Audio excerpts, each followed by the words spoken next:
সুবিধা পাব। মই ভাবো যে এইটো অসমৰ আটাইতকৈ প্ৰাচীনতম জনগোষ্ঠী মৰাণ জনগোষ্ঠীৰ বাবে আজি কেবিনেটে এটা ঐতিহাসিক সিদ্ধান্ত গ্ৰহণ কৰে। আজি কেবিনেটত আমি আৰু এটা সিদ্ধান্ত গ্ৰহণ কৰিছোঁ যে নেশ্যনেল হেল্থ মিছনত যিসকল কৰ্মচাৰী বা নাৰ্ছ বা আন বিষয়া কৰ্মচাৰীয়ে কাম কৰে তেওঁলোকে যদি ৰাজ্য চৰকাৰৰ কিবা নিয়োগৰ পৰীক্ষাত অৱতীৰ্ণ হ'ব লাগে তেতিয়াহ'লে তেওঁলোকৰ বাবে বয়সৰ ঊৰ্ধ্বতম সীমা নাথাকিব। তেওঁলোকে যিমানেই বয়স নহওক কিয় যদি NHMত তেওঁলোকে কাম কৰি আছে তেতিয়াহ'লে স্বাস্থ্য বিভাগৰ চৰকাৰী চাকৰিৰ কাৰণে তেওঁলোকে আবেদন পত্ৰ দিব পাৰিব। ANMৰ চাকৰিৰ কাৰণে GNMৰ চাকৰিৰ কাৰণে অৰ্থাৎ নিৰ্দিষ্ট ফিল্ডখনত যি ফিল্ডত কাম কৰি আছে সেই ফিল্ডত তেওঁলোকে নিয়োগৰ পৰীক্ষাত অৱতীৰ্ণ হ'ব পাৰিব। গোৱালপাৰা জিলাৰ যিখন অসামৰিক হস্পিটেল আছিলে গোৱালপাৰা চিভিল হস্পিটেল সেই চিভিল হস্পিটেলখনক বা অসামৰিক হস্পিটেলখনক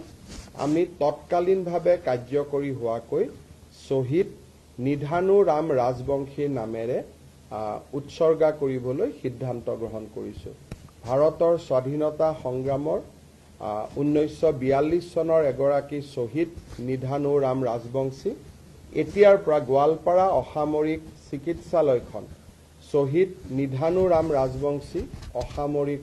চিকিৎসালয় ৰূপে পৰিচিত হ'ব। আমাৰ 31 মাৰ্চৰ পৰা অসমৰ প্ৰতিটো ৱেলনেছ চেণ্টাৰ যি আমাৰ গাঁৱে গাঁৱে ৱেলনেছ চেণ্টাৰ আছে সেই ৱেলনেছ চেণ্টাৰত একোটাকৈ স্বাস্থ্য শিবিৰ কৰিবলৈ ৰাজ্য চৰকাৰে সিদ্ধান্ত গ্ৰহণ কৰিছে। স্কুলসমূহৰ এমালগেমেশ্যনৰ কাৰণে পৰিত্যক্ত বিদ্যালয়সমূহক যিকোনো চৰকাৰী কামত যাতে আমি ব্যৱহাৰ কৰিব পাৰোঁ তাৰ বাবে বহুত দিনৰ পৰা এটা চিন্তা চৰ্চা চলি আছিল। আজি কেবিনেটে সিদ্ধান্ত লয় যে যেতিয়া কোনোবা স্কুল এমালগেমেটেড হৈ যাব তেতিয়াহ'লে সেই মাটি তৎকালীনভাৱে জিলা আয়ুক্তৰ হাতলৈ গুচি যাব। শিক্ষা বিভাগৰ পৰা জিলা আয়ুক্তলৈ যাব। চৰকাৰী কাম কাজত জিলা আয়ুক্তই তাক আবণ্টন কৰিব পাৰিব। অনা চৰকাৰী কাম কাজৰ বাবে বা NGO আদিৰ বাবে যদি আবেদন হয় চৰকাৰৰ অনুমোদন লৈ জিলা আয়ুক্তই এনে খালী হৈ থকা বিদ্যালয়সমূহ আবণ্টন কৰিব পাৰিব। আজি কেবিনেটত এইটো এটা গুৰুত্বপূৰ্ণ সিদ্ধান্ত লোৱা হয়। প্ৰাগজ্যোতিষপুৰ ইউনিভাৰ্চিটি আৰু আমাৰ আউনীআটী বিশ্ববিদ্যালয় এই দুইখন বিশ্ববিদ্যালয়ৰে যিখন ফাৰ্ষ্ট ষ্টেটু বুলি কয় সেই ষ্টেটুখন আজি কেবিনেটে অনুমোদন জনায়। Doctor Bhupen Hazarika regional government film আৰু টেলিভিছন ইনষ্টিটিউটৰ অধ্যাপক অধ্যাপিকাসকলক কেবিনেটে AICT স্কেল দিবৰ বাবে আজি সিদ্ধান্ত গ্ৰহণ কৰে। জোনাই বিধানসভা সমষ্টিত আজি কেবিনেটে চিমেণ্ট CC টাঙনি ডেভেলপমেণ্ট ব্লক নামে নতুন ব্লক এটা নিৰ্মাণ কৰে। জোনাই সমষ্টিটো যথেষ্ট ডাঙৰ সমষ্টি আছিল। এটাই মাত্ৰ তাত ব্লক থকাৰ বাবে ৰাইজৰ অসুবিধা হৈছিলে। আজি জোনাই সমষ্টিত আমি চিমেণ্ট CC টাঙনি উন্নয়ন খণ্ড নামে আৰু এটা উন্নয়ন খণ্ড গঠনৰ সিদ্ধান্ত গ্ৰহণ কৰোঁ। আজি আমাৰ কেবিনেটত কমতাপুৰ মৰাণ আৰু মটক অট'নমাছ কাউন্সিলৰ তিনিওখন বিল সংশোধন কৰাৰ বাবে সিদ্ধান্ত গ্ৰহণ কৰা হয়।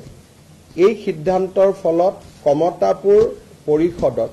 কোচ ৰাজবংশীৰ উপৰিও ST, SC, OBC আৰু MOBC থকা গাঁওসমূহো সন্নিৱিষ্ট হ'ব। মৰাণ আৰু মটক কাউন্সিল দুখনতো সেই ধৰণে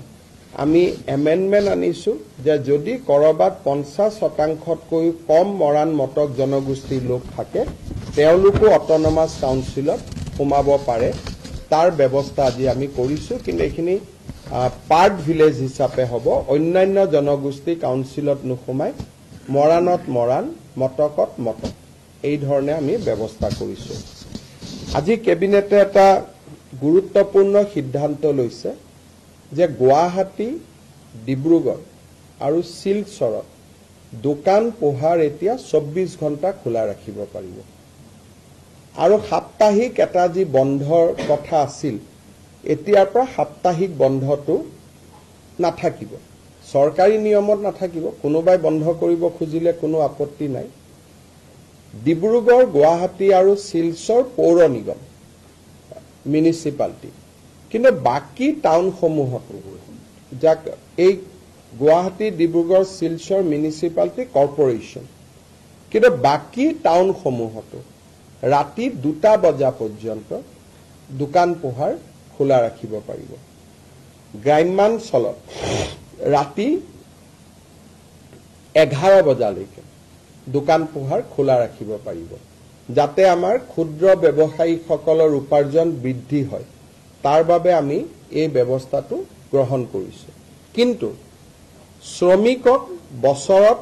সপ্তাহত 48 ঘণ্টাতকৈ বেছি কাম কৰাব নোৱাৰিব একেটা ষ্ট্ৰেচত 9 ঘণ্টাতকৈ বেছি কাম কৰাব নোৱাৰিব আৰু শ্ৰমিকক মই 24 ঘণ্টা দোকান খোলা ৰাখিলো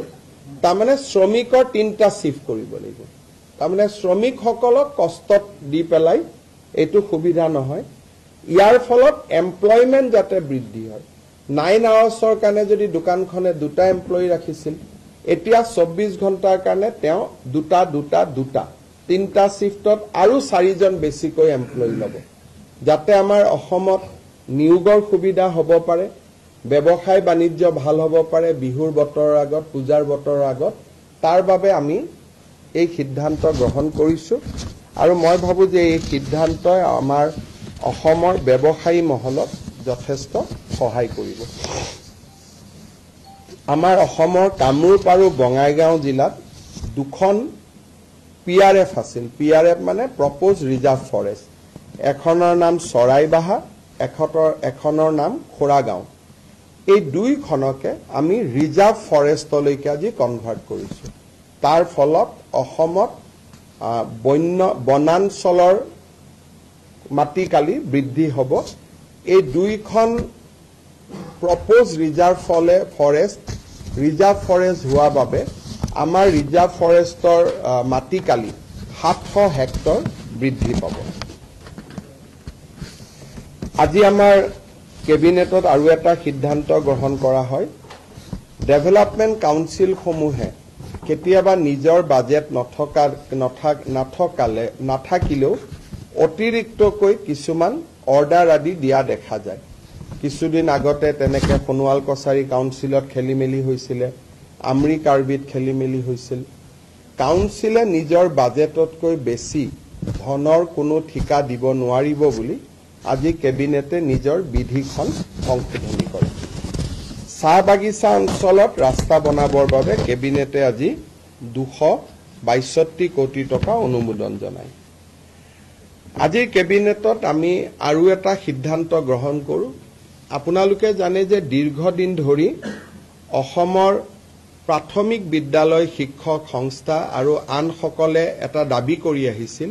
যে প্ৰধান শিক্ষকৰ পদ প্ৰাথমিক বিদ্যালয়বিলাকত হ'ব লাগে ইতিমধ্যে আমি এইটো সিদ্ধান্ত লৈছিলো যে য'ত 150 ছাত্ৰ ছাত্ৰী আছে তাতে প্ৰধান শিক্ষক পদ আমি সৃষ্টি কৰিম তাৰ পিছত আমি সিদ্ধান্ত ললো যে 100 যদি ছাত্ৰ ছাত্ৰী আছে তাতো আমি এটা প্ৰধান শিক্ষকৰ পদ সৃষ্টি কৰিম এই প্ৰক্ৰিয়া ইতিমধ্যে আৰম্ভ হৈছে কিন্তু আজি আমি কেবিনেটত এটা খুব ইম্পৰ্টেন্ট সিদ্ধান্ত লৈছো যে যদি কোনোবা স্কুলত 50 জন ছাত্ৰ ছাত্ৰী আছে 50 টোটাল যদি ষ্টুডেন্ট আছে এলপি স্কুলত এটো ইউপি আৰু হাই স্কুলক লৈ এটো সমস্যা নাই এটো অকল এলপি স্কুলক লৈ সমস্যা আছিল যদি 50 জন ষ্টুডেন্ট আছে তেতিয়ালে তাত আমি এটা প্ৰধান শিক্ষকৰ পদ সৃষ্টি কৰিম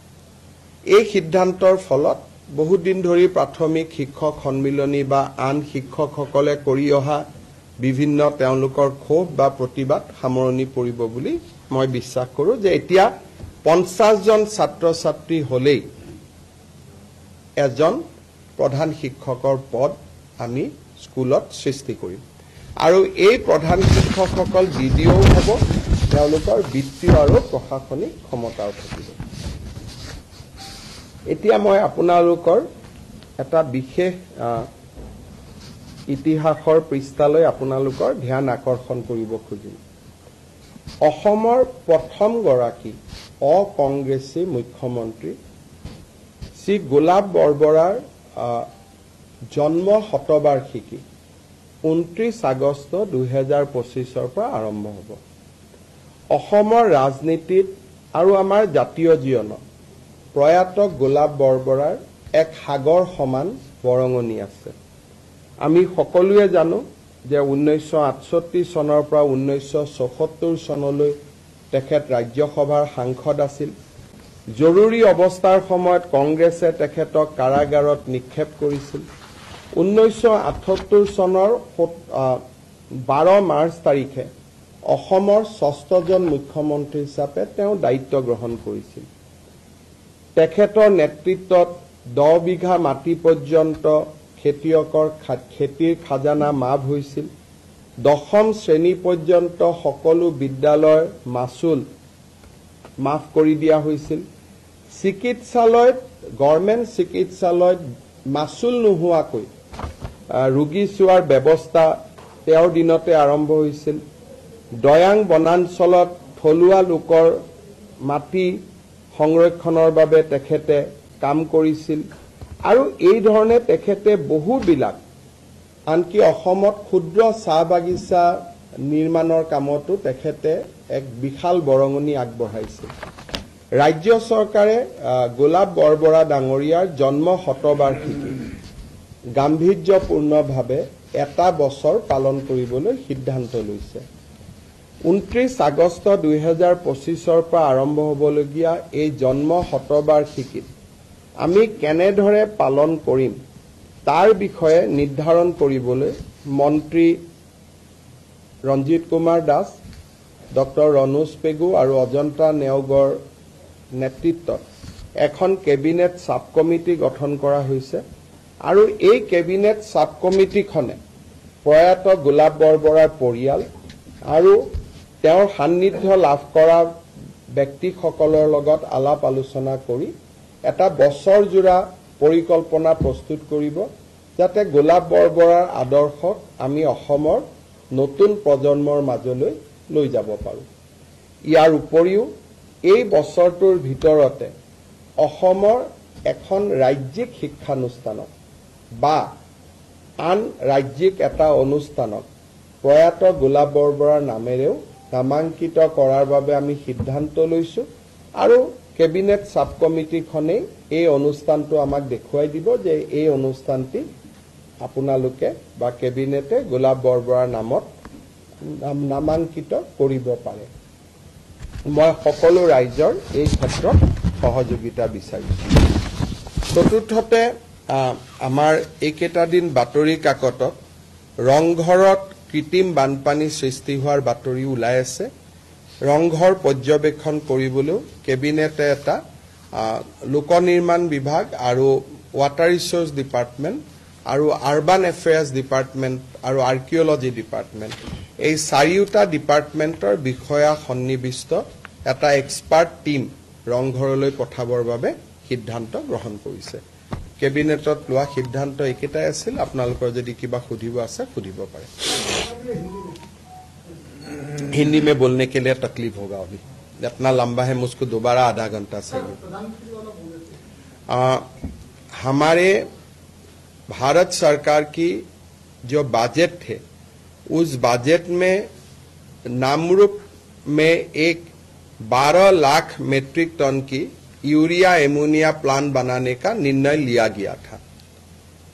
वही निर्णय को प्रधानमंत्री जी ने हमारे निवेश सम्मेलन में भी दोहराया थे कल union cabinet under the chairmanship of our beloved prime minister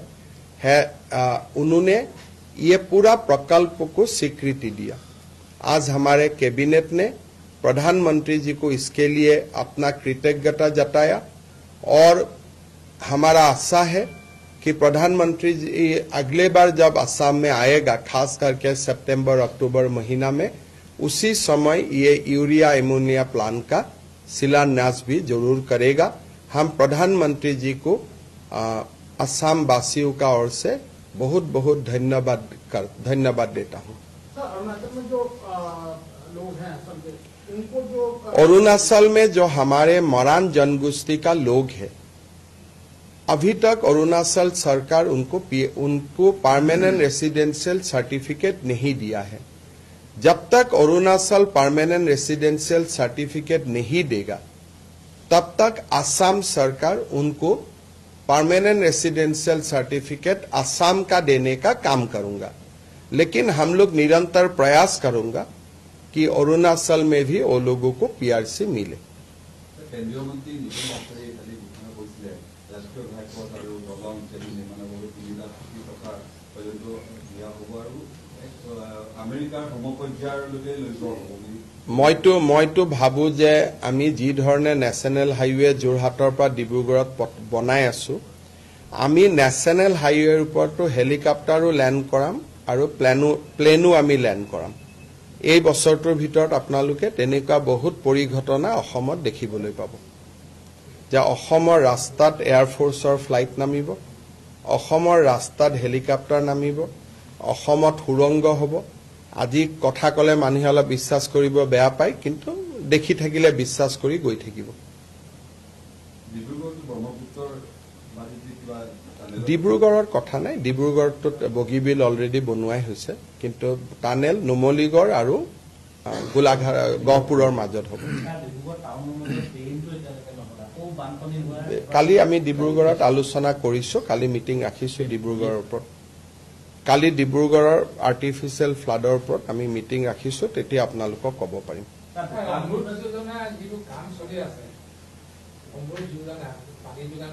মন্ত্ৰীসকল আছে, সুধি ল'ব, মোৰ ইমান কথা মনত নাথাকে।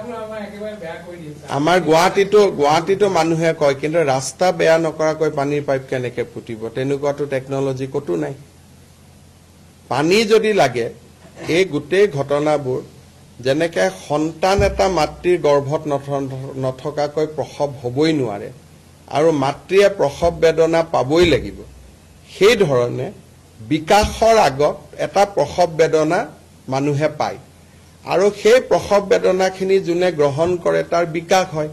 আৰু যাৰ প্ৰসৱ বেদনাখিনি গ্ৰহণ কৰিব নোৱাৰে সেই জাগাত বিকাশ নহয়। গতিকে তাৰ কোনো উপায় নাই। যদি আপোনালোকক পানী লাগে, ৰাস্তা খান্দিবই লাগিব। ৰাস্তা লগে লগে এখন অসমে হয়, আৰু লগে লগে ক'ত হ'ব? আমাৰ এটা স্পীড আছে। আপুনি খান্দাৰ লগে লগে যদি কৰিব যায়, কালি পৰহি আপোনালোকে নিউজ কৰিব যে গভৰ্ণমেণ্টে ক'ৰ পৰা কণ্ট্ৰেক্টৰ আনিলে, নিশাৰ ভিতৰতে ঠিকাদাৰ নিযুক্তি, নিশাৰ ভিতৰতে লুণ্ঠন। আমি চব কৰিব পাৰোঁ, আপোনালোকৰ হেডলাইনবিলাকে আমাক বান্ধি ৰাখে নহয়।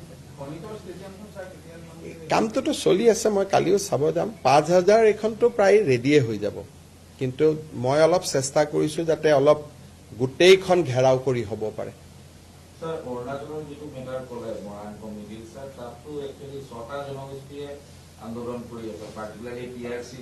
মোক মৰাণসকলে সাক্ষাৎ কৰিছে, আন জনগোষ্ঠীয়েও যদি মোক সাক্ষাৎ কৰে তাতো ব্যৱস্থা লম। মোক এতিয়ালৈকে মৰাণসকলে সাক্ষাৎ কৰিছে, স্মাৰক পত্ৰ দিছে, মই কৰি দিছো। আৰু যদি কাৰোবাৰ পেটত ভোক আছে আমাক ক'ব, কিন্তু অৰুণাচলৰ আন্দোলনটোৰ সংজ্ঞাটো অসম চৰকাৰে ল'ব নোৱাৰে। কিন্তু অসমৰ যদি কোনোবা কমিউনিটি তাৰ কাৰণে এফেক্টেড হৈছে, যিহেতু আমি আনডিভাইডেড উত্তৰ পূৰ্বাঞ্চল আছিলো,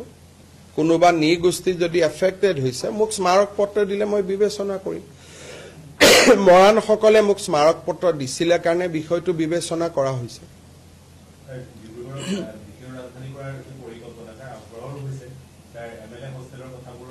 ইয়াতে কালি মই চাব যাম, আমি কালি মাটি চিলেক্ট কৰিম। এই বছৰটোৰ ভিতৰতে ডিব্ৰুগড়ত অসম বিধানসভা, MLA হোষ্টেল, অধ্যক্ষৰ বাসভৱন, এই গোটেইবিলাক নিৰ্মাণৰ কাম আৰম্ভ হ'ব। মোহনবাৰী এয়াৰপৰ্টৰ যিটো আমি আগতে স্মাৰক পত্ৰ দিছিলোঁ, নাইট লেণ্ডিং ফেচিলিটিটো অলপমান কিবা CISFৰ ফালৰ পৰা দিগদাৰী হৈ আছে মই এবাৰ চাব লাগিব আপোনালোকে সৰ্বাধিকো ক'ব বিষয়টো কাৰণ গোটেইটো চেণ্ট্ৰেল গভৰ্ণমেণ্টৰে তেওঁক এবাৰ মনত পেলাই দিব ময়ো মনত পেলাই দিম দোকানেতো ৱাইন শ্বপো হয় কিন্তু ৱাইন শ্বপখিনি আমি পুৰা 24 ঘণ্টা খুলিব নিদিওঁ ৱাইন শ্বপখিনি অলপ আগতীয়াকৈ বন্ধ কৰি দিওঁ ৱাইন শ্বপখিনি 2টামান বজালৈকে এতিয়া 12টালৈকে চলে তেওঁলোকক পুৰা গোটেই ৰাতি নিদিওঁ তেওঁলোকক অলপ কমাই দিম চক নহলে এমপ্লয়মেণ্ট নহব সেইকাৰণে কিন্তু ৱাইন শ্বপখিনি গোটেই ৰাতি দিলে অলপ বেয়া হ'ব সেইকাৰণে সেইটো এতিয়া ৱাইন শ্বপখিনি 12টাত হয় গুৱাহাটীত 2টালৈকে কৰি দিম বাকি জায়গাত 12টাই থাকিব বাকি ডিব্ৰুগড় শিলচৰ আদিত ৱাইন শ্বপটো বঢ়াই নিদিওঁ কষ্ট হ'ব কিন্তু গুৱাহাটীতটো 24 ঘণ্টা প্লেন ৰেল আহি থাকে গতিকে গুৱাহাটীতো 2টা বজালৈকে দিম বাকি ৱাইন শ্বপখিনি যেনেকে আগত আছিল তেনেকে থাকিব ৱাইন শ্বপখিনি আমি বঢ়াই দিয়াৰ কথাটো চিন্তা কৰা নাই পিছত যদি কোনোবাই দাবী কৰে ৰাইজে কয় বেলেগ কথা কিন্তু আজিৰ মুহূৰ্তত আমি এইটো নৰ্মেল শ্বপছ এণ্ড এষ্টাব্লিছমেণ্টৰ কাৰণে কৈছো 1.5 লাখ টকাকৈ আমি দিম প্ৰত্যেকবাৰে দিওঁ এবাৰো দিওঁ হ'ব